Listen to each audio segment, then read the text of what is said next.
Bismillah. Assalamualaikum warahmatullahi wabarakatuh. Alhamdulillahilladzi arsala rasulahu bil huda wa dinil haq liyudhhirahu ala kulli wa kafa billahi syahida. Asyhadu an la ilaha illallah wa asyhadu anna Muhammadar abduhu wa rasuluh la nabiyya ba'da.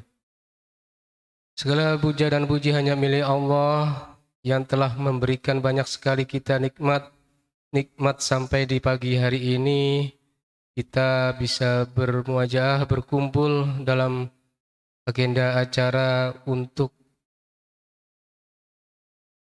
mengambil ilmu dari Sirah Nabawi yang rutin di minggu keempat setiap bulannya. Mudah-mudahan apa yang kita niatkan dari rumah bisa memberatkan ke surganya Allah SWT. Amin ya rabbal alamin. Salawat dan salam mari kita tujukan pada junjungan kita Nabi besar Muhammad sallallahu alaihi wasallam. Salawat dan salam juga pada keluarga beliau, para sahabat, para tabi'in, alim ulama, dan mudah-mudahan kita mendapat syafaatnya di yaumil akhir nanti. Alhamdulillah di pagi yang cerah ini kita sudah bisa insya Allah akan mendengarkan ilmu tentang Sirah Nabawi yang kita tunggu-tunggu mungkin di bulan Ramadan ini. Mudah-mudahan apa yang kita laksanakan di pagi ini kita bisa mengambil ibrah, mengambil manfaat ilmu tersebut. Alhamdulillah Ustaz Haji sudah siap juga. Waktu dan tempat kami persilahkan.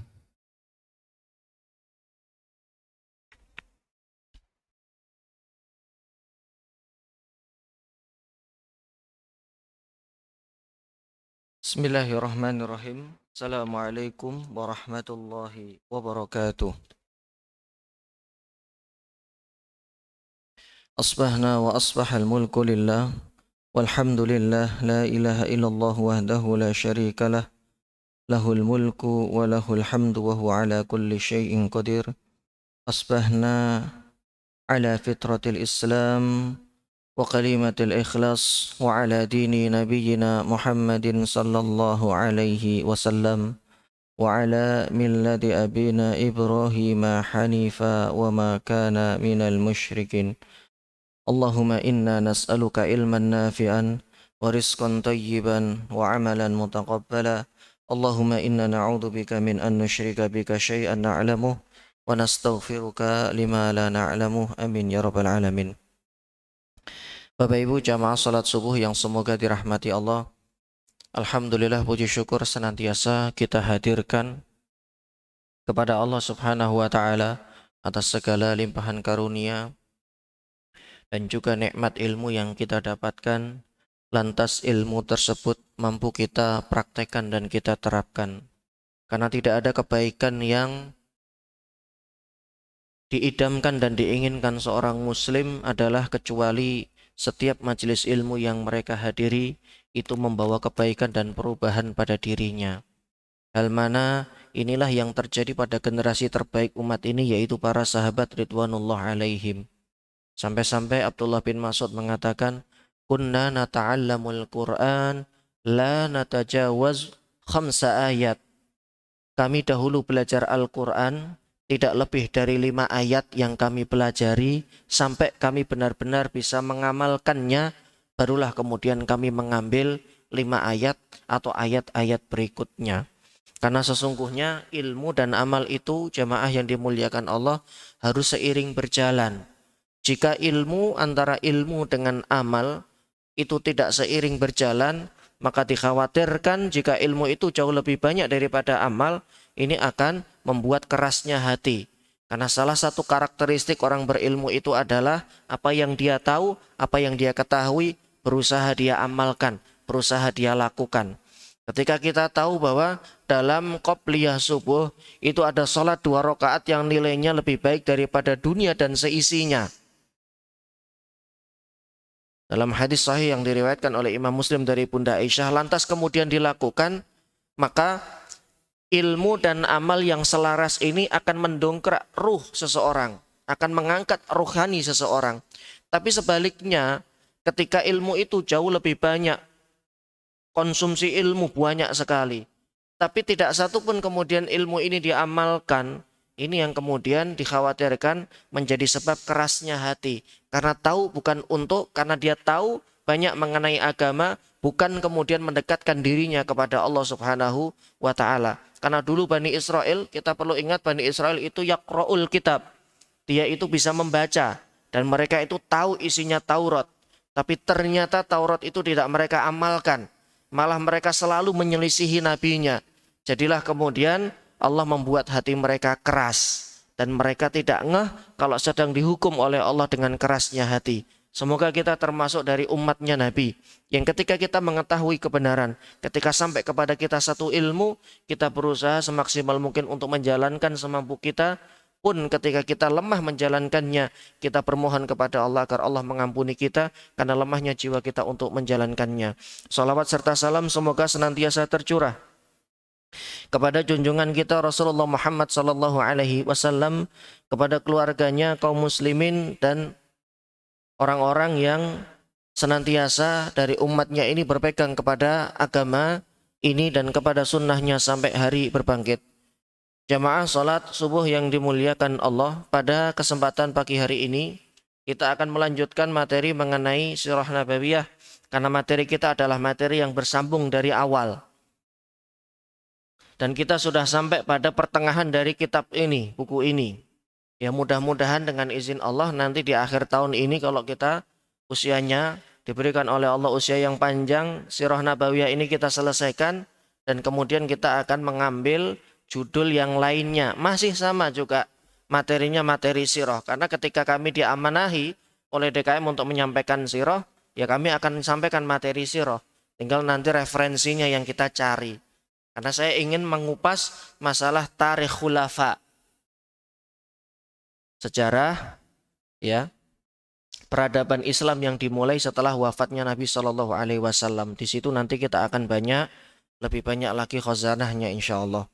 Bapak Ibu jamaah yang dimuliakan Allah, setelah Nabi Shallallahu Alaihi Wasallam hijrah kemudian menempati Madinah, apa yang beliau lakukan?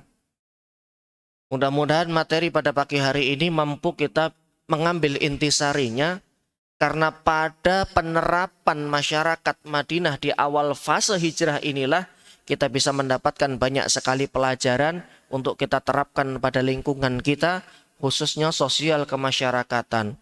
Jamaah yang dimuliakan Allah, tidak dipungkiri masyarakat Madinah pada saat itu majemuk. Banyak warnanya, Pak. Ada 3 besar penduduk Madinah. Ya, orang-orang yang menempati Madinah. Yang pertama adalah muhajirin. Yang mereka datang dari Mekah untuk mencari suaka agar mereka bisa beribadah kepada Allah lebih tenang tanpa gangguan kaumnya. Nah, muhajirin inilah Nabi dan para sahabatnya yang dari Mekah. Pada saat itu jumlahnya berbondong-bondong begitu ya, tidak langsung dalam jumlah banyak, tapi sekitar 100 sampai 150 orang di fase awal. Karena sebagian masih tertinggal di Mekah. Ditahan oleh familinya, ditahan oleh kaumnya, mereka tidak bisa keluar untuk menyelamatkan agamanya. Yang kedua adalah kelompok Ubadul Authan. Masih kelompok penyembah berhala. Oh, di Madinah ternyata ada jamaah. Ada kelompok penyembah berhala. Nah, awalnya mereka ini sebelum Rasulullah datang dominan. Bahkan salah satu ketua kaumnya, kepala sukunya, itu hampir-hampir ditunjuk sebagai wali kota. Tapi dengan kehadiran Rasulullah, semua mata tertuju kepada beliau, akhirnya elektabilitasnya jatuh. Cuman nggak lewat survei. Elektabilitasnya jatuh. Nah, karena sudah jatuh, kalah jumlah dengan kaum muslimin, baik yang datang dari Mekah maupun penduduk asli yang sudah memeluk Islam dari Aus dan Khazraj yang kemudian melebur menjadi Ansor, akhirnya kemudian kalah pamor. Karena jumlahnya sedikit, cari aman. Gimana caranya? Pura-pura masuk Islam. Nah, kelompok inilah yang kemudian ketika Rasulullah keluar ke medan Uhud, dengan jumlah 1000 orang, 300 orangnya balik karena provokasi. Akhirnya Rasulullah hanya berangkat dengan 700, 300 orang. 30%-nya dari pasukan Uhud, ulang yang dikepalai oleh Abdullah bin Ubay bin Salul, seorang tokoh munafikun. Dohirnya dia mengucap 2 kalimat syahadat, tapi di dalam hatinya menyimpan kebencian. Dan dia mencari-cari celah, kapan ya ada celah buat saya untuk bisa menusuk Nabi dan kaum muslimin dari belakang. Dan itu nanti terjadi pada Ahzab, pada perang Khandaq. Sampai Allah turunkan satu surah yang isinya ya memporak-porandakan pasukan Ahzab. Kemudian golongan yang ketiga adalah golongan Yahudi, yang mereka sudah lama tinggal di Madinah. Yahudi ini ada 3 suku besar, Yahudi Bani Quraidah, Yahudi Bani Qainuqa, dan Yahudi Bani Nadir. Alasan kenapa mereka sudah menempati Madinah sudah pernah kami ulas. Bahwa di dalam kitab sucinya, di dalam Taurat, itu ada informasi di mana nanti akan ada nabi terakhir yang diutus. Dan nabi terakhir ini akan menjadikan tempat di mana banyak tumbuh pohon kurma sebagai mahjar, tempat hijrah.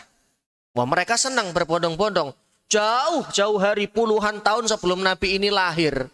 Bahkan informasi mengenai keberadaan beliau belum terdeteksi, mereka sudah mendatangi Madinah. Rencananya sih pengen jadi ansornya Nabi, pengen menjadi penolongnya Nabi. Hanya Allah menyembunyikan satu hal dari identitas beliau. Apa itu? Asal muasal Nabi ini tidak pernah diekspos oleh Allah di Taurat maupun di Injil. Tersimpan rapat selama ratusan tahun. Tapi ciri-ciri yang lainnya, tanda-tanda beliau SAW, tanda-tanda kenabiannya semuanya dibuka oleh Allah. Baik di Taurat maupun di Injil. Semua yang membaca Taurat pasti tahu. Karena Allah mengabadikan di dalam Al-Quran, alladzina atainahumul kitaba ya'rifunahu kama ya'rifuna abna'akum. Ini ada di dalam surah Al-Baqarah, awal dari juz 2. Setelah sayaqulu sufaha'u minan nas, alladzina atainahumul kitab. Kepada orang-orang yang pernah kami turunkan kepada mereka kitab suci, baik Taurat maupun Injil, itu sangat mengenal Nabi ini. Sebagaimana mereka mengenal anaknya. Karena kalau orang punya anak kembar, 2, laki semua atau perempuan semua, itu kadang sulit membedakan mana yang ana, mana yang ani. Akhirnya yang bisa membedakan cuma orang tuanya, karena ya mereka tinggal bareng selama berbulan-bulan dari mulai bayi sampai dia dewasa. Jadi orang tuanya tahu ini yang ani, ini yang ana. Nah, lebih kurang seperti itu orang-orang Yahudi itu mengenal Nabi ini. Tapi ketika kemudian mereka tahu bahwa Nabi yang diutus ini bukan dari keturunan Nabi Yakub alaihissalam atau dari Bani Israel, saat itulah kemudian mereka putar balik kanan, gerak, mundur, gerak bareng-bareng. Kemudian mereka sudah tidak respect lagi dengan Nabi ini. Karena apa? Karena yang mereka tahu, yang mereka kira Nabi yang terakhir diutus yang mendapatkan kehormatan dengan Al-Quran, kitab suci yang menyempurnakan kitab suci sebelumnya, itu ternyata bukan dari keturunan mereka. Jadilah mereka sakit hati. Dan sakit hati itu mereka sembunyikan di dalam hati. Ketika Rasulullah masuk ke kota Madinah, mereka tenang-tenang saja, seolah-olah tidak ada apa-apa. Tapi nanti kita akan tahu ketika terjadi Ahzab, ya, kelompok ini dengan kelompoknya Abdullah bin Ubay itu kemudian bersekongkol, maka jadilah kemudian mereka mengkhianati Nabi SAW sampai menyusupkan pasukan Ahzab itu ke kota Madinah. Dan akhirnya mereka diusir dari Madinah. Dan nanti untuk Yahudi secara khusus, nanti kita akan bicarakan di lain kesempatan bagaimana sejarah mereka yang terusir dari negeri ke negeri. Jamaah yang dimuliakan Allah, masyarakat yang majmuk ini dengan berbagai macam coraknya, tentunya Rasulullah butuh formula, butuh strategi dan butuh cara bagaimana menyatukan mereka. Minimal paling tidak itu tidak terjadi konflik internal di Madinah. Ini cerdasnya Nabi. Dan beliau dibimbing oleh wahyu. Coba Pak, Yahudi itu punya kitab suci. Kitab sucinya Taurat. Sebagian Injil juga mereka mengimani. Dengan kitab suci sendiri dan punya aturan beragama sendiri, mereka hidup di tengah-tengah kaum muslimin yang di tengah-tengah mereka ada seorang nabi yang masih mendapatkan wahyu. Karena itu adalah fase di mana wahyu masih turun. Dan Nabi mampu menyatukan kemajmukan ini. Ada lagi kelompok yang lain yang mereka berpura-pura masuk Islam dan Rasulullah juga bisa bermuamalah dengan baik dengan mereka. Salah satu caranya adalah Rasulullah dengan melakukan mengikat perjanjian dengan tiga kelompok besar ini. Perjanjian itu adalah perjanjian terkait dengan kewilayahan. Ini kita tinggal bareng di Madinah.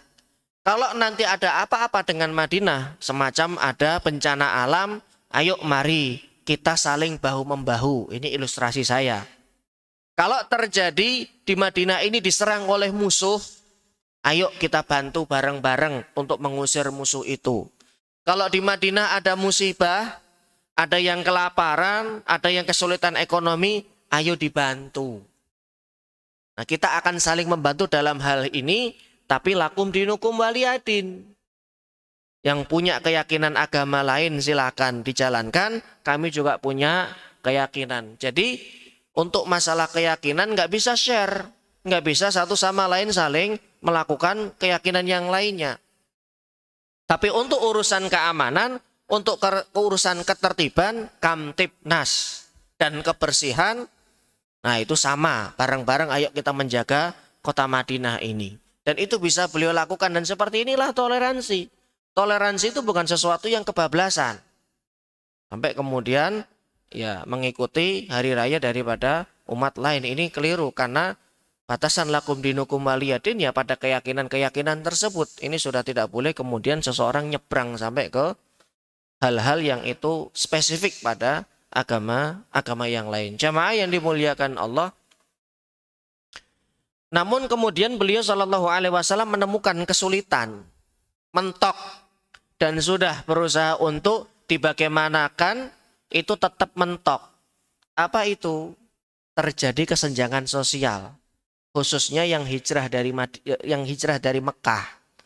Untuk diketahui jamaah kaum muslimin yang datang dari Mekah, itu mereka semuanya meninggalkan harta bendanya.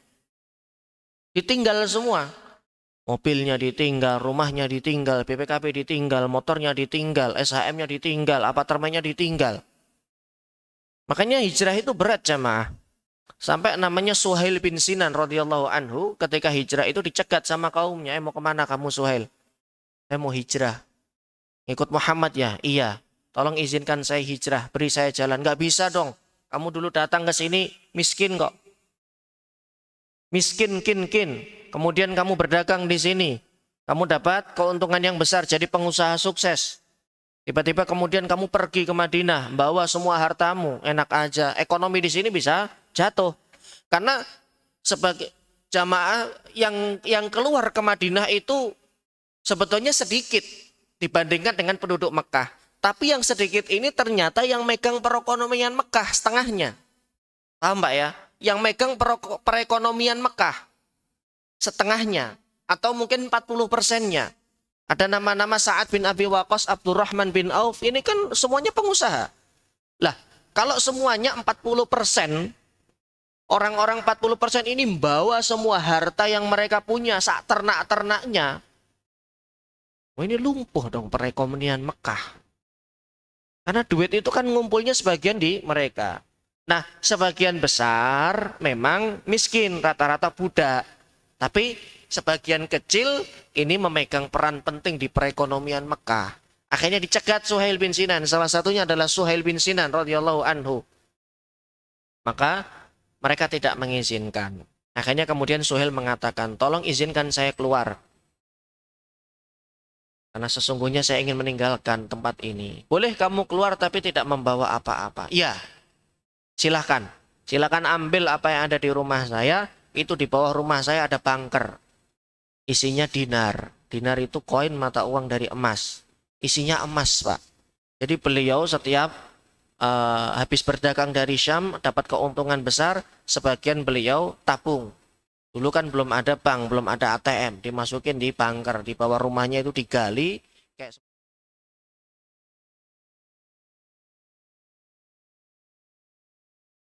tolong izinkan saya keluar dan jangan diganggu. Oh, mereka senang, siap, ahlan wa sahlan. Yang penting lu pergi gak usah bawa apa-apa. Mobil, Alphard ditinggal, semuanya, BPKB semuanya ditinggal dah. Bener, ditinggal. Beliau tidak membawa apa-apa kecuali baju yang melekat. Lain lagi kemudian Ummu Sulaim radhiyallahu anha. Seorang wanita solehah yang keluar hijrah, tidak membawa apa-apa. Di tengah jalan beliau kehausan. Saking hausnya hampir-hampir meregang nyawa. Karena Mekah dan Madinah dulu dengan sekarang beda Pak ya. Kalau dulu kendaraan VIP itu adalah unta. Unta jalannya subhanallah peran banget. Kalau sekarang sudah ada kereta cepat. Sudah ada kereta cepat. Ada bus, jalan tol panjang sekali. Itu saja menempuh beberapa jam. Apalagi yang cuman jalan kaki. Dan Ummu Sulaim itu jalan kaki. Pada akhirnya kemudian beliau kehausan di tengah jalan, kemudian beliau mendapati dari langit itu turun semacam bejana, dikira fata morgana. Kan sering kita temukan di padang pasir. Melihat kayak itu ada air, oase, ternyata bukan. Dan ketika didatangi ternyata betul. Bejana kecil isinya air. Ya beliau nggak mikir panjang, sudah kehausan langsung diminum. Ternyata itu air yang Allah turunkan dari surga. Sejak saat itu beliau tidak pernah lagi merasa kehausan. Ini salah satu pertolongan Allah kepada hambanya yang beriman. Akhirnya kemudian ketika para sahabat meninggalkan semua yang mereka miliki untuk hijrah, sampailah dengan selamat di Madinah. Tapi muncul masalah baru. Masalah itu adalah masalah kesenjangan. Karena mereka tidak bawa apa-apa. Pertanyaannya Ustadz, kenapa kemudian mereka tidak berdagang? Tidak mulai berdagang. Jamaah, kultur masyarakat Madinah dengan Mekah itu beda. Mekah dengan tanahnya yang tandus dan gersang tidak memungkinkan penduduknya untuk melakukan cocok tanam jadi petani. Makanya mayoritas masyarakat Mekah itu dagang. Apa kalau sekarang buka warung Padang, buka warteg, bakso, mie ayam. Kalau dulu bukan seperti itu. Mereka ngumpulin barang-barang dibawa ke Syam. Balik-balik sudah bawa koin, isinya dinar, isinya dirham. Dalam jumlah yang banyak. Nah, pengusaha dari kecil dididik untuk jadi pengusaha, pedagang, tiba-tiba pindah ke tempat, di situ perdagangannya nggak terlalu rame. Mayoritas penduduknya jadi petani, nanam singkong, nanam ubi, nanam tanaman-tanaman. Kalau di Madinah berarti nakhlah, nanam kurma. Bingung, waduh, kita nggak punya ilmu mengenai tanam menanam seperti ini, bagaimana? Nah, disinilah mereka kemudian para sahabat itu tidak bisa langsung mengembalikan keadaan ekonominya menjadi stabil. Pada akhirnya kemudian bingung bagaimana ini caranya. Akhirnya Nabi Shallallahu Alaihi Wasallam ya berusaha berpikir keras bagaimana untuk mencarikan solusi dari masalah perekonomian ini. Karena kalau langsung berubah drastis jadi petani, ini butuh waktu, Pak. Kita yang biasa kerja kantoran, tiba-tiba kemudian buka usaha. Entah itu bikin warung, entah itu bikin travel. Awal-awal biasanya anjlok. Tapi nanti makin banyak pengalaman, makin banyak jam terbangnya, itu dia sudah bisa tahu itu, sudah bisa mengelola. Sama sebetulnya seperti itu juga terjadi pada sahabat ridwanullah alaihim. Jamaah yang dimuliakan Allah. Sampai kemudian diriwayatkan oleh Imam Al-Bukhari, Nabi SAW mempersaudarakan muhajirin dan ansor. Ini cara beliau. Dan ini adalah cara yang paling cerdas yang belum pernah cara ini ditempuh oleh seorang pun di muka bumi. Bagaimana tidak? Ketika ada eksodus dari luar, orang non-pribumi masuk ke wilayah itu. Biasanya yang terjadi apa, Pak? Pribumi tergeser. Pribumi tergeser. Dijual rumahnya, pindah. Kalau kita berjalan di Jalan Kiai Haji Mas Mansur yang ada di Jakarta Pusat, dekat Karet Bifak. Di situ ada apartemen Sudirman Park, Pak. Ini apartemen Sudirman Park ini dulunya adalah pemukiman warga. Yang bisa dibilang 90% itu orang Betawi. Dapat gusuran itu mahal itu, Pak, gusuran. Zaman itu sekitar 2005. Itu per meter sudah 20 juta. Per meter sudah 20 juta. Dan rata-rata mereka minimal mengantongi 1 M. Dari gusuran kemudian dibangun jadi apartemen. Apartemen Sudirman Park. Nah, itu kan masih ada kampung itu. Kemudian ke atasnya, ke sananya ada pavilion. Apartemen pavilion yang ada di seberang persis kuburan karet bifak. Di situ sudah banyak gedung-gedung bertingkat. Dan itu dulunya termasuk Jalan Jenderal Sudirman yang sekarang ini jadi gedung Arta Loka dan sampai hotel apa itu yang ke arah Bendungan Hilir, itu dulunya pemukiman. Jalan Jenderal Sudirman itu dulu nggak seluas itu. Kemana warga aslinya? Warga aslinya digusur, kemudian dapat ganti, kemudian pindah ke daerah penyangga, dan itu luar biasa, ya. Karena warga aslinya dulu orang-orang Betawi. Nah, ada eksodus masuk, ada developer masuk, mereka pengen kembangkan daerah itu, akhirnya tersingkir. Tapi tidak terjadi di Madinah. Ketika muhajirin itu datang ke Mekah, tidak lantas membuat muhajirin itu, ayo, minggir. Enggak. Justru dipersaudarakan. Ini cerjasnya Nabi, agar tidak terjadi kesenjangan pada dua kelompok besar ini, muhajirin dan ansor, yang mereka sudah satu ikatan akidah, itu kemudian dipersaudarakan. Kelihatannya apartemen yang ada di Sudirman itu penduduknya nggak terlalu banyak.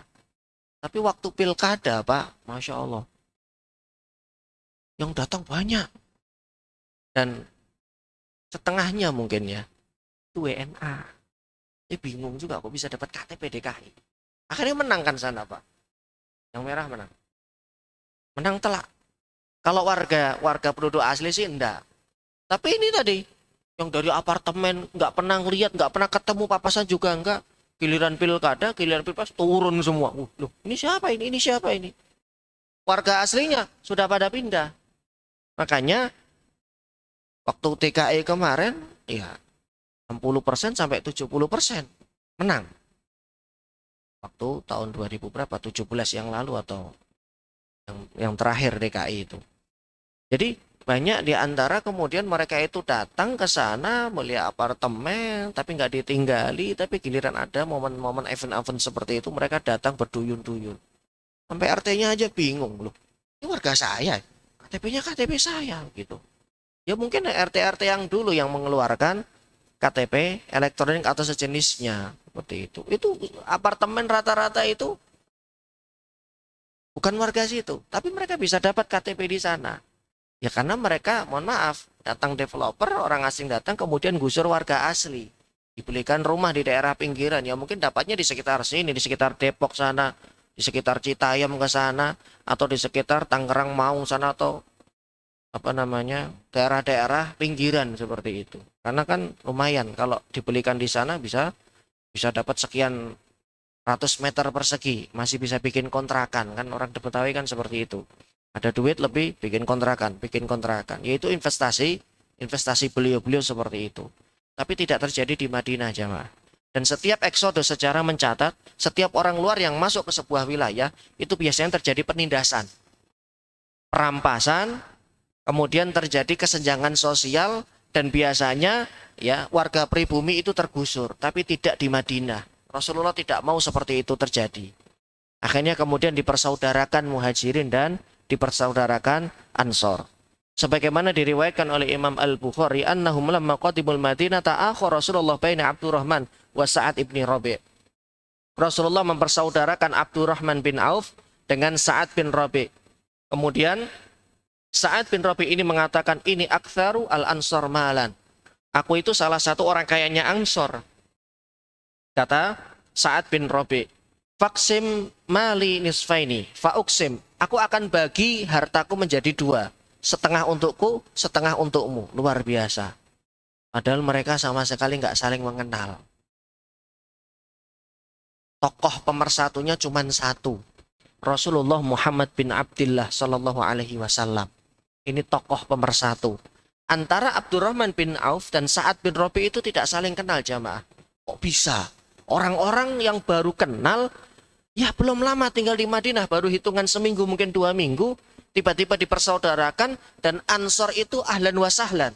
Welcome, silakan, ayo datang ke tempat kami, silakan. Ini saya punya rumah, Rumahnya kita bagi dua. Akan kita bikin sekat, sebagian kamu tempati, sebagian saya tempati. Saya punya uang, saya punya harta, dibagi dua. Bahkan beliau punya dua istri. Kalau kamu mau pilih yang paling cantik menurutmu, aku akan ceraikan. Habis masa iddah, silahkan dinikahi. Luar biasa. Difasilitasi. Sampai istri pun mau berbagi. Tapi setelah diceraikan. Karena nggak boleh. Seorang wanita itu terjadi dua pernikahan. Pernikahan yang kedua rusak. Dan itu dipastikan itu zina. Tidak diterima oleh syariat. Harus diputus dulu, diceraikan dulu. Masa iddah habis, baru bisa dinikahi. Nah, cuman kan muhajirin itu bukan orang yang kemaruk. Oh gitu ya, siap. Siap. Enggak. Bukan orang yang tamak, bukan orang yang kemaruk. Mereka mengatakan jazakallahu khairan barakallahu laka fi ahlika wa malik. Semoga Allah memberkahi hartamu, semoga Allah memberkahi keluargamu. Beliau cuma minta ditunjukin aina sukukum, pasar kalian itu di mana. Abdurrahman bin Auf itu otaknya otak pedagang beliau, pengusaha. Jadi melihat batu saja bisa jadi emas. Kalau dulu para mu'arikh menceritakan seperti itu. Yang dilihat oleh Abdurrahman bin Auf itu bisa berubah jadi emas. Ini beliau itu pintar membaca peluang. Ditanya mana pasarnya, fadaluhu ala suq Bani Qainuqa. Kemudian ditunjukkan pasar Bani Qainuqa, pasarnya Yahudi. Falamma inqalaba illa wa ma'ahu fadlun min aqsad wa samin. Nah, kemudian beliau menjual keju dan minyak samin dengan ya ala kadarnya, modal ala kadarnya. Tapi kemudian Allah memberkahi harta beliau karena doa Nabi. Ketika Rasulullah datang ke Madinah, ini diriwayatkan oleh Imam At-Tirmidzi, Muslim juga meriwayatkan hadis ini. Ketika Rasulullah datang ke Madinah, nggak lama kemudian disusul keluarga beliau, Ummu Saudah, istri beliau. Istri beliau sepeninggal Ibunda Khadijah. Kemudian dua putri beliau, Ruqayyah dan Ummu Kulthum. Kemudian istri beliau Ibunda Aisyah, calon istri beliau Ibunda Aisyah radhiyallahu anha dari keluarganya sahabat Abu Bakar. Datang, sudah berkumpul semuanya di Madinah. Apa yang beliau lakukan? Beliau ngangkat tangan. Allahumma habib ilaina al-Madinah. Ya Allah, kami ini pendatang. Dan biasanya pendatang itu nggak nyaman di sebuah tempat baru. Jadikan kami cinta kepada kota ini, kota Madinah. Wasahihha. Jadikan penduduknya dan kami sebagai pendatang itu menjadi sehat. Terhindar dari penyakit. Dan jauhkan penyakit virus, beliau menyebutkan penyakit ini dari kota Madinah. Nah, terakhir ada kata-kata bagus sekali. Allahumma barik lana fi sa'ina wa muddina. Ya Allah, berkahilah kami dengan sok kami dan mud kami. Sok dan mud itu kalau kita hari ini ukuran kilo dan ukuran liter. Maksudnya siapapun yang di sini kemudian melakukan transaksi perdagangan menggunakan takaran sok ataupun mud, kilo ataupun liter, maka berkahilah perdagangan kami. Doanya singkat jemaah. 1-2, cuma 2 baris saya baca. Tapi doa itu sampai nembus ke langit 7, langsung kemudian diijabah oleh Allah Subhanahu wa taala. Tidak lama kemudian Abdurrahman bin Auf sukses dagangnya. Dari keuntungan yang sedikit, kemudian ditabung, bingung sampean. Sa'ad bin Rabi' kok cepet banget. Ya inilah Allah memberikan keberkahan pada perdagangan kami. Cepet banget jamaah. Langsung bisa punya materi yang banyak.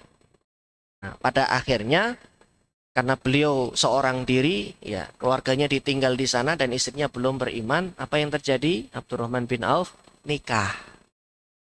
Nikah sama siapa? Sama penduduk Madinah, Ansor. Dan itu diketahui oleh Nabi Shallallahu Alaihi Wasallam sebagaimana diceritakan oleh Imam Al Bukhari di dalam kitab Sahihnya, bahwa suatu hari Rasulullah itu melihat warna kuning pada bajunya, warna kuning, warna za'faron. Ini biasanya penduduk Madinah itu kalau menyematkan warna kuning ini berarti habis terjadi pernikahan, kayak semacam wangian, Pak. Jadi ada bau wangi. Mahadha ya Abdurrahman. Rasulullah bertanya, apa ini? Jadi waktu itu Rasulullah nggak diundang ternyata. Ya Rasulullah baru tahu setelah ada warna kuning. Ini apa? Apa yang kamu lakukan kok ada warna kuning ini? Sambil bercandai. Sambil malu-malu beliau mengatakan, tazawwajtu imra'atan. Saya menikahi seorang wanita penduduk Madinah. Wa ma ra'yuka, menurutmu bagaimana ya Rasul? Setelah menikah, menurut antum bagaimana? Karena beliau sudah mampu. Beliau sudah mampu untuk menafkahi calon istrinya dan nanti kalau punya keturunan. Apa kata Rasulullah Shallallahu Alaihi Wasallam? Aulim walau bisyah. Adakan walimah walaupun hanya dengan seekor kambing. Jadi sababul wurud hadis ini adalah cerita Abdurrahman bin Auf radhiyallahu anhu yang baru hijrah, kemudian jadi pengusaha baru, kemudian beliau mendapatkan keuntungan yang banyak, bisa mempersunting wanita Ansor. Kan kita sering adakan walimah walaupun hanya dengan seekor kambing. Itu kejadiannya sababul wurudnya. Kalau di Quran ada sababun nuzul, kalau di hadis namanya sababul wurud. Latar belakang. Cerita yang melatar belakangi Nabi bersabda, adakanlah walimah walaupun hanya dengan seekor kambing. Itu ya kejadiannya Abdurrahman bin Auf, diriwayatkan oleh Imam Al-Bukhari. Bapak Ibu yang dimuliakan Allah, apakah harus dengan seekor kambing? Karena Rasulullah menyebutnya dengan gamblang, bisyatin. Sebetulnya substansi daripada hadis ini, kenapa dikatakan kambing? Karena dulu kambing itu lebih mudah ditemukan. Dulu orang-orang Ansor itu jarang piara ayam. Apalagi ayam horn yang warna coklat itu. Yang telurnya jadi telur dijual buat kita biasanya beli telur dadar dan lain-lain. Itu belum ada karena itu kan kawin silang kan seperti itu. Karena lebih banyak kambing. Nah, makanya Rasulullah mengatakan ya walaupun seekor kambing, dan ini sebetulnya adalah sebuah perumpamaan. Seolah-olah Nabi mengatakan adakan pesta walaupun ala kadarnya. Karena nggak mungkin jamaah ngundang muhajirin dan ansor hanya dengan satu ekor kambing. Nah, wong orang Arab itu Pak, kalau di mat'am, di restoran-restoran Arab, kayak kalau makan nasi mandi, nasi kebuli, itu satu orang bisa satu ekor domba loh Pak. Kemudian ini bukan aib seperti itu ya. Itu biasanya dosen-dosen kami itu kalau ada acara syukuran menyambut dosen baru yang datang dari Saudi atau dosen yang baru datang dari Mekah, itu biasanya beliau pesen itu nasi kebuli, nasi mandi, kemudian nasi kapsyah dan lain-lain.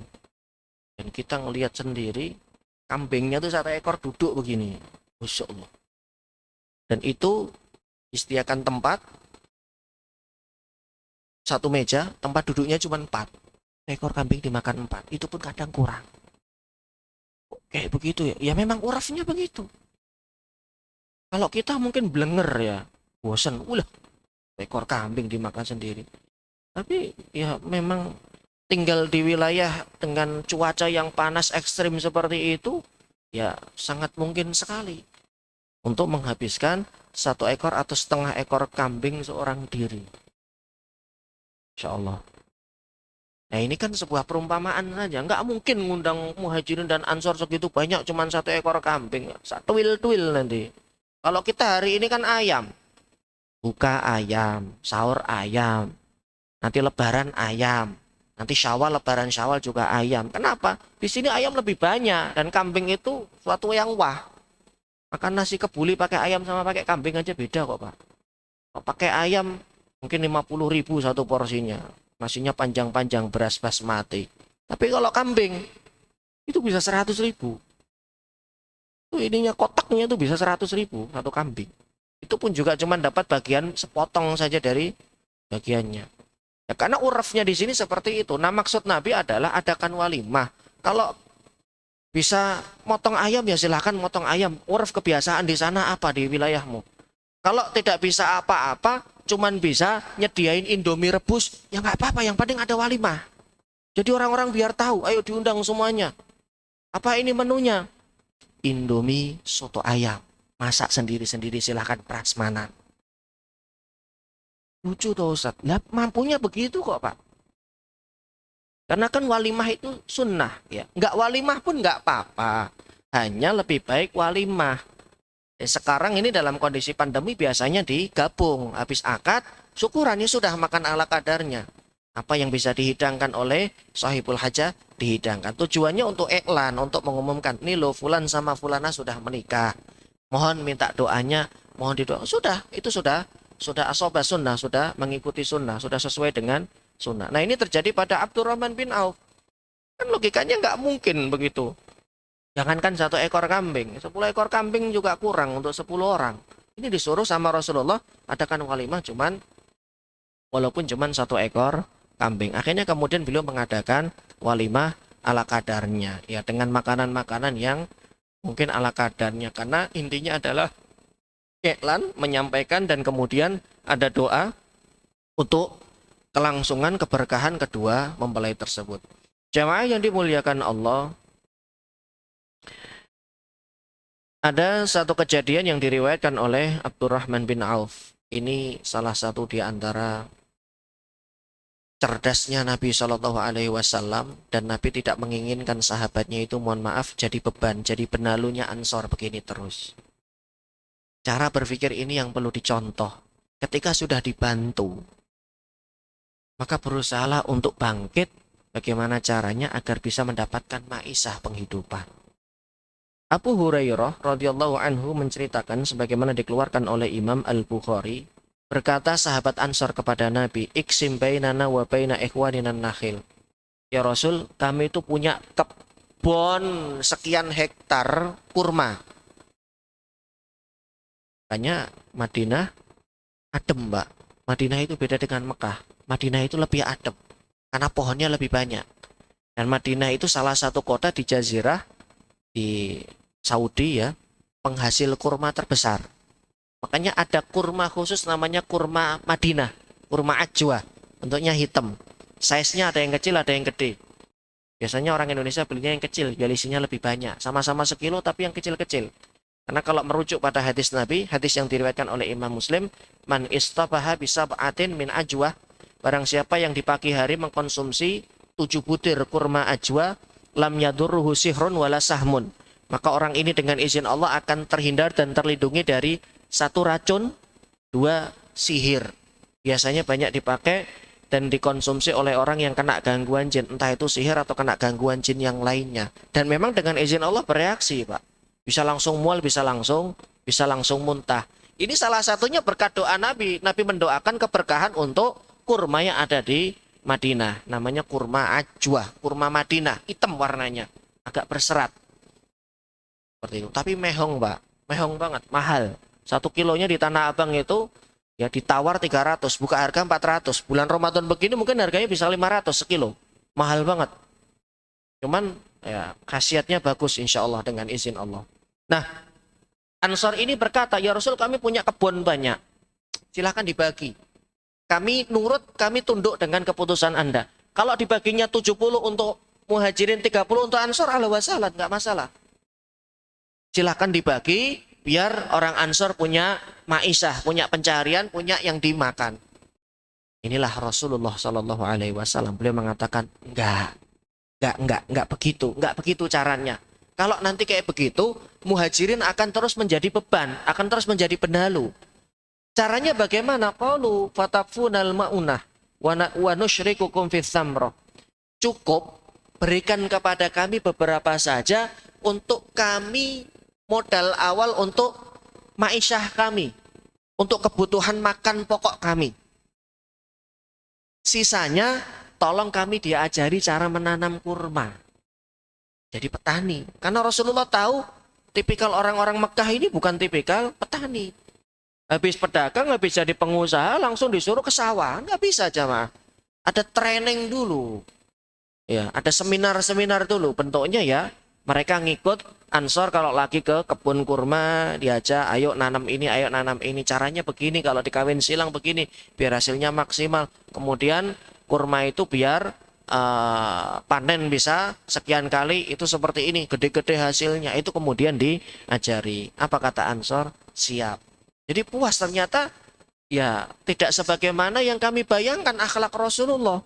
Beliau juga tidak mau membebani Ansor terlalu lama. Biarkan kami ambil seperlunya saja untuk kebutuhan kami, selebihnya tolong kami di training. Tolong kami diajari. Ya, setiap Anda menanam, setiap Anda memanen, kemudian pupuknya seperti apa, agar kemudian bisa dilakukan hal yang sama menanam. Jamaah yang dimuliakan Allah, setelah itu kemudian Nabi Shallallahu Alaihi Wasallam turun satu ayat, walladzina tabawwa'ud dar wal iman. Ayat 9 dari surah Al-Hasyr. Walladzina tabawwa'ud dar wal imana min qablihim yuhibbuna man hajara ilaihim wa la yajiduna fi sudurihim hajatan mimma utu wa yu'thiruna ala anfusihim walau kana bihim khasasah. Walladzina tabawwa'ud dar. Ayat ini turun yang melatar belakangi Rasulullah Shallallahu Alaihi Wasallam mempersaudarakan Muhajirin dan Ansor. Jadi masih di tahun pertama Hijriyah turun ayat ini yang ada di dalam surah Al-Hasyr. Walladzina tabawwa'ud dar, dan orang-orang Ansor yang lebih dulu menempati ad-dar di situ adalah Madinah. Dulu namanya Yathrib. Dan orang-orang yang lebih dulu menempati Yathrib, kemudian diganti oleh Nabi dengan Al-Madinah. Wal imana min ba'dihim, mereka lebih dulu beriman sebelum kaum muslimin datang. Lewat siapa? Mus'ab bin Umair salah satunya. Ketika Rasulullah datang, penduduk Madinah sudah siap menerima beliau karena sudah masuk Islam. Yuhibbuna man hajara ilaihim. Coba, apa yang ada di dalam hatinya orang-orang Ansor dari kecintaan mereka kepada Muhajirin itu sampai diabadikan oleh Allah. Berarti cerita tadi yang kita temukan, ada Sa'ad bin Rabi' yang punya 2 rumah, satu diberikan Abdurrahman bin Auf, satu buat beliau, punya 2 istri. Itu bukan cerita di lisan saja, bukan cerita hanya pelengkap dari kisah hijrah saja. Itu betul-betul dari hati mereka yang paling dalam. Sampai-sampai kejujuran mereka untuk membantu saudaranya itu diabadikan oleh Allah di Quran. Kata yuhibbuna man hajara ilaihim, mereka tidak merasa terbebani. Mereka tidak merasa menjadi kehadiran Muhajirin ini menjadi beban untuk mereka, dan mereka tidak merasa berat untuk menafkahinya, membagi hartanya. Man hajara ilaihim, orang yang datang dari Mekah kemudian datang ke Madinah, wala yajiduna fi sudurihim hajah. Mereka tidak punya pamrih apapun orang-orang Ansor. Wallahi kami tidak mengharapkan apapun dari kalian. Bukan karena kalian punya anak cantik kemudian kami berikan tempat tinggal agar anaknya kami nikahi, bukan. Demi Allah mereka melakukannya karena Allah Subhanahu wa ta'ala. Kenapa bisa seperti ini jamaah? Jujur. Kejujuran yang ada di dalam hati Allah Subhanahu wa ta'ala dengar. Kejujuran inilah kemudian dibayar kontan oleh Allah dengan apa? Dengan fakta. Terkadang ada orang yang pengen sekali hijrah, pengen sekali meninggalkan masa lalunya. Dulu masih suka main gaple seperti itu ya. Atau mohon maaf pernah mendolimi orang, aduh pengen hijrah. Tapi balik lagi, jatuh lagi, terulang lagi. Boleh jadi kurang jujur hijrahnya. Apa yang di hati dengan yang ada di fakta tidak sesuai. Setengah hati. Ingin meninggalkan masa lalunya setengah hati. Wah, nanti kalau saya tinggal gimana maisha saya. Tapi ketika jujur bahwa memang mereka itu betul-betul sebagai penolong, pembantu kaum Muhajirin, maka kemudian dijadikan hatinya orang-orang Muhajirin dan hatinya orang-orang Ansor itu saling mencintai karena Allah. Dan mereka tidak merasa berat sama sekali. Wa yu'thiruna ala anfusihim walau kana bihim khasasah. Orang-orang Ansor itu lebih mendahulukan Muhajirin walaupun mereka saling membutuhkan. Walaupun Ansor itu butuh terhadap peristiwa itu. Diceritakan oleh Imam Al-Bukhari di dalam kitab sahihnya dari sahabat Abu Hurairah radhiyallahu anhu. Hadis ini dikeluarkan oleh Imam Al-Bukhari. Kisah yang mungkin kita pernah mendengarnya, yang ini kemudian menjadi sababun nuzul yang melatar belakangi Al-Hasyr ayat 9 itu tadi turun. Anna Rasulullah sallallahu alaihi wasallam ja'ahu dhaif. Abu Hurairah menceritakan Rasulullah itu kedatangan tamu. Tamu ini minta dijamu oleh Nabi karena dia kelaparan. Dan bukan Rasulullah kalau tidak mengatakan iya. Rasulullah itu paling anti menolak permintaan orang. Beliau menyanggupi iya. Kemudian beliau pulang ke rumah. Faqala liniswatihi, kemudian bertanya kepada istrinya, hal lakunna syai'un, apakah kalian para istri punya sesuatu yang bisa dimakan? Ma wajadna syai'an ilal ma. Serempak semua istri Nabi Saudah ya pada saat itu, Ibunda Saudah radhiyallahu anha, karena baru Saudah yang dinikahi, Ibunda Aisyah baru setelahnya nanti. Ibunda Saudah mengatakan, kami tidak punya apa-apa kecuali air, kecuali aqua gelas. Rasulullah di rumahnya nggak ada apa-apa kecuali aqua gelas. Jadi di rumah Rasulullah itu nggak ada ayam goreng, nggak ada telur, nggak ada daging, nggak ada sate, nggak ada. Cuman air putih saja. Bagaimana ini? Nggak mungkin. Kemudian ditolak, sudah mengiyakan. Akhirnya selesai sholat diumumkan oleh Nabi. Hal min ahadin yudhayif dhaifi. Ada nggak salah satu dari jamaah yang mau menjamu tamu saya? Kata Nabi SAW. Faqama rajulun min ansor. Kemudian salah satu sahabat Ansor angkat tangan. Saya ya Rasul. Saya siap. Lagi-lagi Pak, belum konfirmasi sama yang ada di rumah. Yang tahu isi dapur itu kan istri. Ini sahabat Ansor main ngiyain aja. Terus pokoknya kita akan jamu. Tafadhol, kemudian ayo silakan diajak ke rumah. Setelah di ruang tamu kemudian tanya kepada istrinya, ada nggak sesuatu yang bisa kita hidangkan untuk tamu? Kata istrinya, aduh, Masya Allah, Bi, nggak ada apa-apa, Bi. Ini kecuali cuman nasi goreng buat anak-anak ini. Yang kalau diberikan kepada tamu, anak-anak kita nggak makan. Kalau anak-anak kita makan, tamunya nggak dapat apa-apa. Waduh, gimana ya? Jadi belum ada nasi padang, jemaah. Kalau tadi saya alhamdulillah sahur pakai nasi padang, diantarin Ustaz Jajang. Bukan ya, siapa tadi yang suka jaga di minimarket? Yang Ustaz Jajang malamnya. Ya, beliau. Yang Ustaz Jajang malamnya. Masya Allah. Belum ada nasi padang, Pak. Ini dianterin saya. Assalamualaikum Ustadz. Sahur Ustadz. Dan nasi padang dengan kerupuk. Alhamdulillah. Ini sahabat nggak punya apa-apa di rumah. Bingung. Akhirnya dia mikir otak. Ya sudah gini saja Mi. Nanti kalau tamunya sudah datang, kita pura-pura di tempat duduk, tempat meja makan, kita makan bareng. Dimatiin lampu senternya. Dulu belum ada listrik. Pakainya cuma lilin. Matiin. Jadi kayak klotak kayak kita makan. Padahal enggak. Lah terus anak-anak gimana? Anak-anak tidurin deh lebih awal. Kasih minum sebanyak-banyaknya. Kembung kayak gelonggongan. Jamaah yang dimuliakan Allah ternyata dilakukan. Jadi ketika tamunya sudah disediakan itu makanan yang harusnya buat anaknya. Nih Pak silakan makan nasi goreng. Padahal dalam hati ya Allah kita juga kelaparan. Tapi beliau enggak ngeluh. Beliau benar, beliau matikan. Lilinnya seolah-olah makan begitu dengan istrinya dan juga tamu demi untuk menyenangkan tamu ini. Tapi malam itu beliau nggak makan, nggak sahur dah. Jangan-jangan tadi yang masnya tadi ngasih saya nggak sahur lagi itu jatahnya dikasihin ke saya. Jadi nggak enak saya nanti Pak Haji. Gimana nih Pak Haji? Padahal saya sudah bilang sama Pak Ento nggak apa-apa Pak, saya beli sendiri Pak. Masya Allah. Kemudian apa jamaah yang dimuliakan Allah? Besok paginya habis subuh. Jadi beliau tidur, selesai makan, tamunya kemudian dipersilakan untuk istirahat. Kemudian beliau tidur dengan istrinya dan anak-anaknya dalam keadaan perut keroncongan. Habis subuh beliau didatangi oleh Nabi SAW.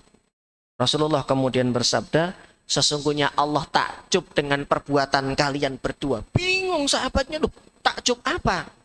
Apa yang kalian lakukan kepada tamu kalian? Allah benar-benar takjub kepada kalian berdua. Dalam riwayat ini malah disebutkan Allah sampai tertawa. Tapi kita jangan membayangkan tertawanya kayak kita ya. Yaliku bijalalihi. Karena Allah itu juga punya sifat tertawa. Senang dengan perlakuan hambanya. Senang banget takjub.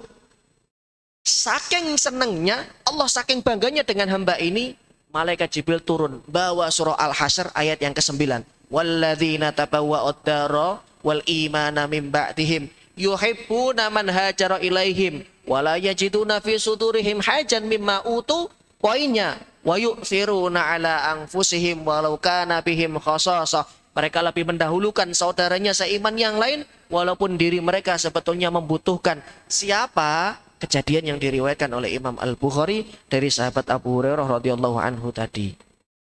Dan ini adalah buah dari sebuah masyarakat yang Nabi SAW berusaha membangunnya.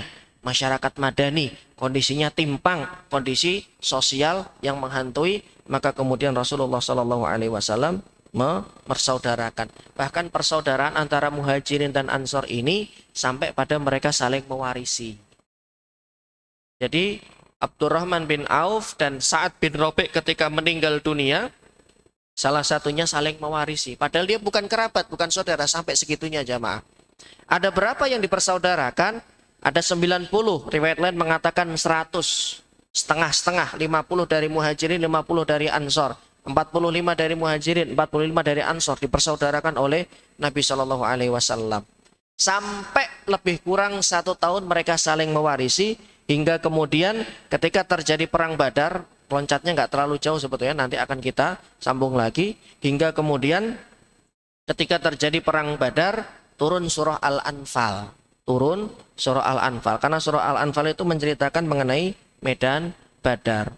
Kemudian Rasulullah Shallallahu Alaihi Wasallam mendapatkan satu ayat yang ke-75, walladzina amanu min ba'du wa hajaru wa jahadu ma'akum faulaika minkum.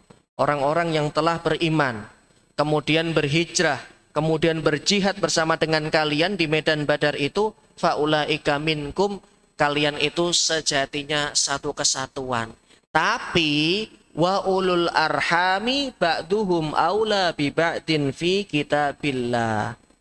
Terkait dengan masalah saling mewarisi, dzawil arham atau ulul arham, mereka yang punya kekerabatan dan punya hubungan darah, itu jauh lebih berhak dan jauh lebih layak untuk saling mewarisi. Sejak saat itu antara Muhajirin dan Ansor yang sudah dipersaudarakan oleh Nabi sudah tidak saling mewarisi lagi. Karena ayat ini turun di bulan Ramadan ya, di bulan Ramadan tahun kedua Hijriah ya, karena Badar itu terjadi di tahun kedua.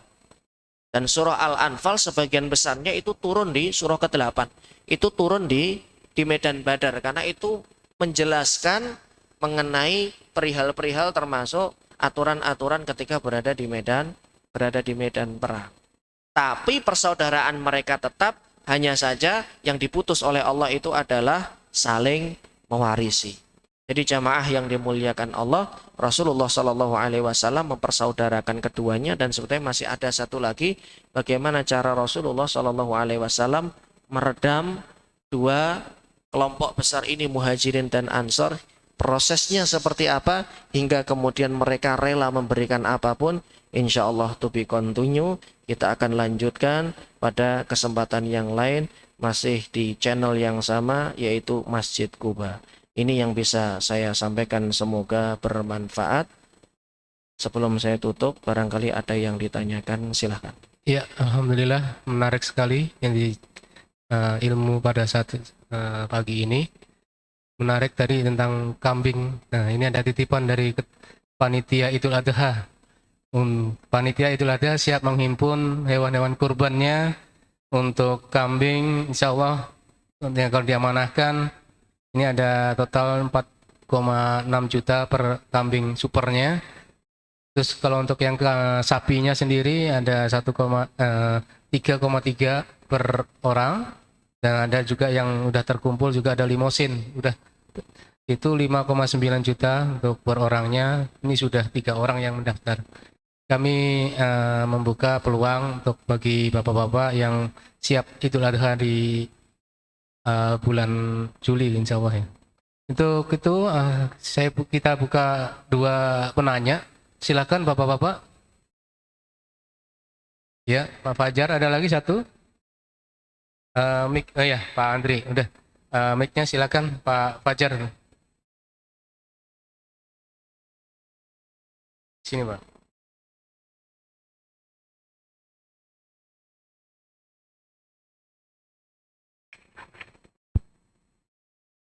Bismillahirrahmanirrahim. Assalamualaikum warahmatullahi wabarakatuh. Waalaikumsalam warahmatullahi wabarakatuh. Kajian yang selalu menarik, Ustaz, buat saya, selalu ditunggu setiap Sabtu keempat. Tadi disampaikan terkait bagaimana cara Rasulullah mempersaudarakan antara Muhajirin dengan Ansor. Yang kalau tadi disampaikan juga kan Ansor posisinya sudah beriman. Artinya memang ketika Muhajirin datang, mereka memang sudah siap. Nah, kemudian yang ingin saya tanyakan adalah bagaimana caranya Rasulullah supaya Muhajirin ini diterima oleh warga Madinah yang bukan Muslim, Ustaz. Nah itu kan sampai kan juga ada juga Ustaz ya yang masih yang Yahudi dan segala macam itu. Ini bagaimana cara Rasulullah sehingga pada akhirnya kaum muslimin yang muhajirin ini diterima oleh mereka. Itu aja Ustaz, jazakallah khair. Lagi.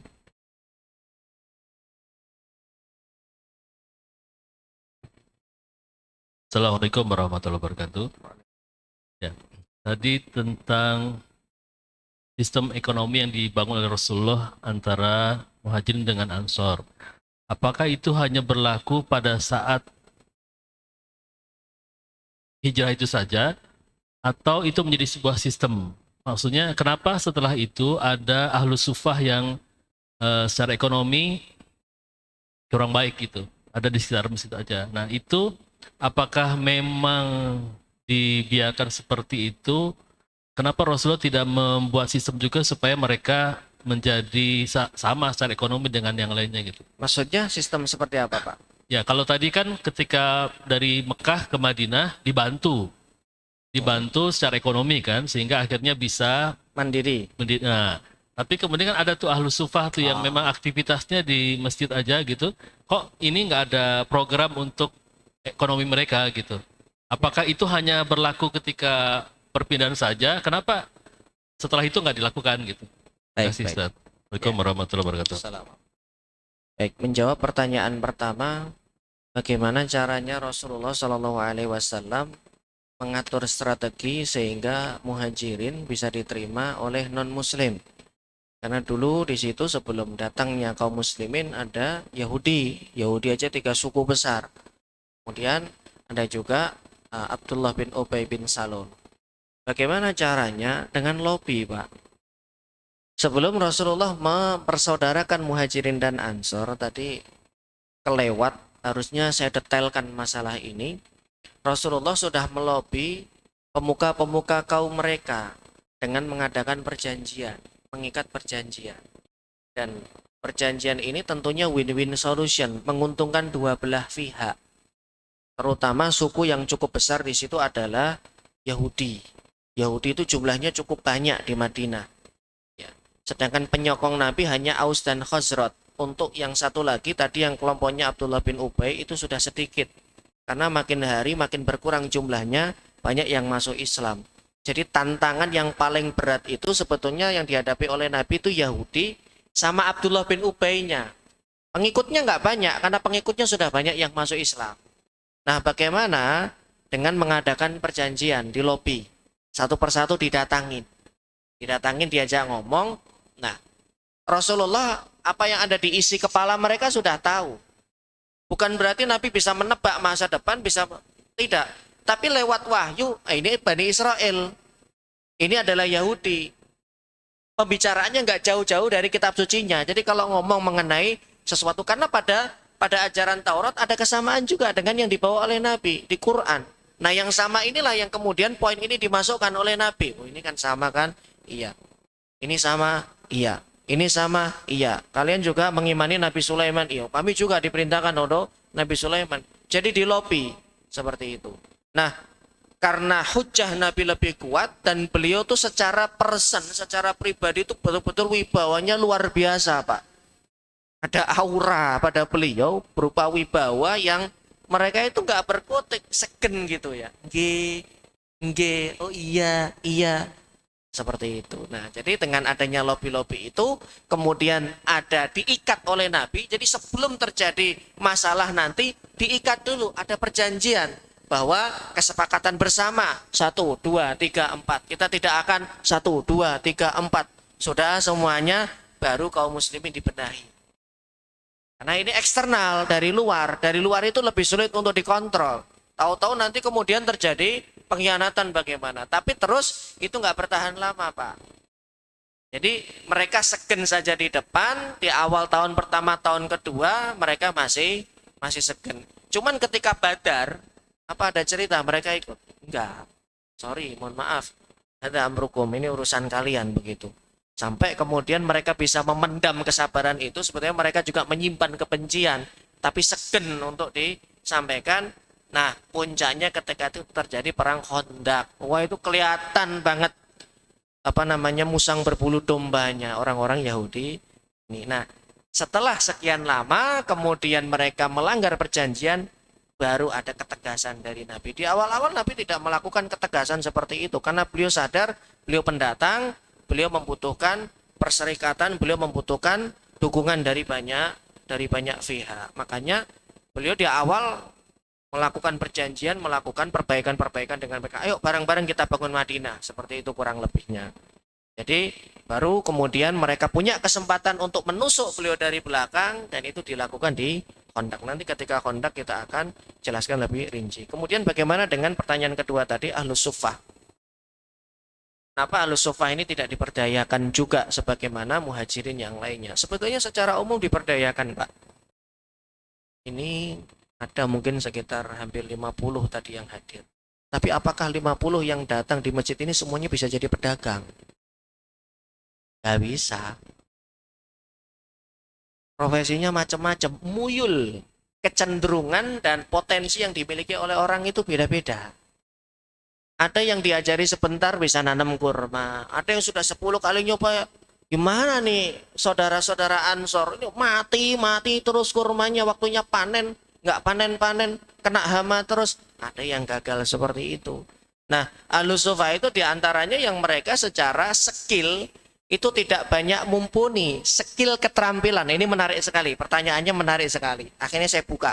Skill secara keterampilan untuk berdagang, kemudian untuk bercocok tanam, kemudian untuk membangun ekonomi mereka tidak pinter. Tapi Ahlus Suffah itu punya kelebihan. Apa kelebihannya? Taknya. Makanya hadis-hadis Nabi, siapa yang banyak meriwayatkan? Ahlus Suffah. Salah satunya Abu Hurairah. Bisa dicek. Abu Hurairah itu sahabat yang paling meriwayatkan banyak hadis Nabi. Baru nomor 2 Bunda Aisyah. Paling banyak itu Ahlus Suffah yang meriwayatkan hadis Nabi itu Abu Hurairah. Makanya ya sudah, kamu punya kelebihan. Kelebihanmu itu apa? Selalu ngintil, ngikuti kemanapun Nabi. Dan hafalannya kuat. Sudah, kamu ditugaskan seperti itu saja. Dan memang kaum muslimin itu kan bagi tugas. Ada yang tugasnya ini, ada yang tugasnya itu. Kemudian yang bagian ini yang secara skill tidak mampu, ya sudah di masjid saja. Karena masjid itu berdekatan langsung dengan rumah Nabi. Paling tidak semua perkara-perkara yang dilakukan oleh Nabi terkait dengan kemasjidan, Ahlus Suffah ngelihat dan tahu, nanti bisa meriwayatkan hadis itu kepada murid-muridnya. Jadi ada hikmah dari setiap ketetapan Allah Subhanahu wa Ta'ala. Tapi bukan berarti mereka nol sama sekali, tidak. Tetap diberdayakan, cuman balik lagi, Pak. Skill orang itu berbeda-beda. Dan itu sudah dibaca oleh Nabi SAW. Beliau sudah tahu nih, dari yang hijrah ini, yang jago dagang sekian. Yang jago ini sekian, yang jago strategi sekian, yang jago lobby-lobby sekian, yang bahasanya pinter, ya, yang apa namanya pinter untuk berdialog sekian. Akhirnya disesuaikan dengan skillnya masing-masing. Tergantung bakatnya Ustadz ya? Iya. Tergantung kemampuan dan profesinya. Karena nggak semua kita yang di sini bisa berdagang. Seperti itu. Ada yang jiwanya pengusaha, ngelihat tisu aja bisa jadi duit begitu. Tisu bisa jadi duit, gimana? Wah, ini tisunya dibuat kayak mainan, bisa dijual. Seperti itu. Allah. Ya, alhamdulillah kajian di Ahad tempat ini tentang Sirah Nabawi kita sudah lalui. Marilah kita tutup dengan doa penutup majelis. Subhanallah wa bihamdika asyhadu an la ilaha illa anta astaghfiruka wa atubu ilaik. Saya selaku pembawa acara mohon maaf apabila ada kekurangan yang disengaja maupun tidak disengaja, karena yang benar datangnya dari Allah SWT. Assalamualaikum warahmatullahi wabarakatuh. Waalaikumsalam.